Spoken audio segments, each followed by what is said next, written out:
ಓಂ ಶ್ರೀ ಗುರು ಬಸವಲಿಂಗಾಯ ನಮಃ. ಬಸವ ಯೋಗಾಶ್ರಮ ಬಸವಬೆಟ್ಟ ಕಪ್ಪತ್ಗಿರಿ ಕಡ್ಕೋಳ ಶಿರಾಟಿ ತಾಲೂಕು ಗದಗ ಡಿಸ್ಟಿಕ್. ಶರಣು ಶರಣಾರ್ಥಿ ಬನ್ನಿ ಬಂಧುಗಳೇ, ಆಶ್ರಮದ ಪ್ರಕೃತಿ ಸೌಂದರ್ಯ ಸವಿಯಲು ಬನ್ನಿ. ಎಷ್ಟು ಸುಂದರವಾದ ಕೈತೋಟ, ಅಲಂಕೃತವಾದ ಹೂವುಗಳು, ಬಣ್ಣ ಬಣ್ಣದ ಹೂವುಗಳು ಮೈ ತುಂಬಿಕೊಂಡಿದೆ.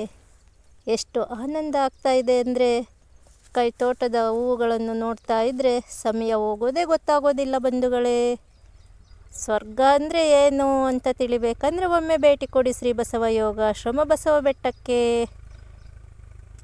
ನಿಮ್ಮ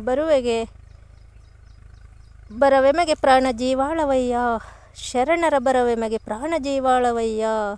ಭಕ್ತಾದಿಗಳು ಬರುವ ಹಾರ್ದಿಕ ಸ್ವಾಗತ, ಸ್ವಾಗತ, ಸುಸ್ವಾಗತ.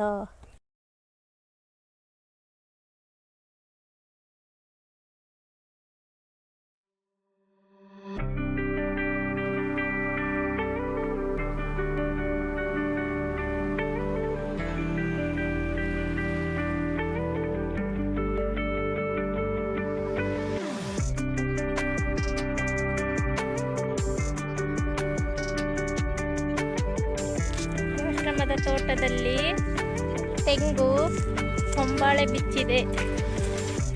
ತೆಂಗಿನ ಫಲ ಶುರುವಾಗಿದೆ.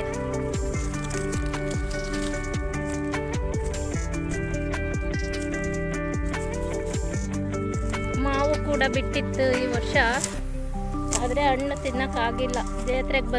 ಜಾತ್ರೆಗೆ ಬಂದ ಭಕ್ತಾದಿಗಳೆಲ್ಲ ಮಾವಿನ ಫಲವನ್ನು ಸವಿದಿದ್ದಾರೆ. ಗೋಡಂಬಿ ಕೂಡ ತುಂಬ ಏರಳವಾಗಿ ಬರ್ತಾ ಇದೆ. ತುಂಬ ಚೆನ್ನಾಗಿದೆ ಗೋಡಂಬಿ ಕೂಡ. ಪ್ಯಾರ್ಲ ಅಂತೂ ಎಷ್ಟಿದೆ ಅಂದರೆ ಲೆಕ್ಕವಿಲ್ಲದಷ್ಟು ಎಲೆಗೊಂದು ಕಾಯಿ ಬಿಟ್ಟಿದೆ ನೋಡಿ. ಹಣ್ಣು ಮಾತ್ರ ಬಹಳ ರುಚಿಯಾಗಿರ್ತದೆ.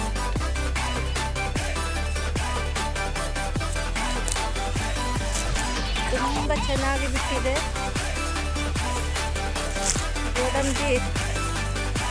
ತುಂಬ ಚೆನ್ನಾಗಿದೆ ನೋಡಿ. ಎಷ್ಟು ಇದೆ ಅಂದರೆ ಗೋಡಂಬಿ ಕೂಡ 2-3 kg ಆಗಿದೆ ಬೀಜ. ಮತ್ತೆ ಬೆಟ್ಟದ ನೆಲ್ಲಿ ಕೂಡ ಶುರುವಾಗ್ತಾ ಇದೆ. ಬೆಟ್ಟದ ನೆಲ್ಲಿ ಇನ್ನೂ ಬಿಟ್ಟಿಲ್ಲ, ಬಿಡುವ ಸಾಧ್ಯತೆ ಇದೆ. ನೇರಳೆ ಕೂಡ ಬಿಡುವ ಸಾಧ್ಯತೆ ಇದೆ.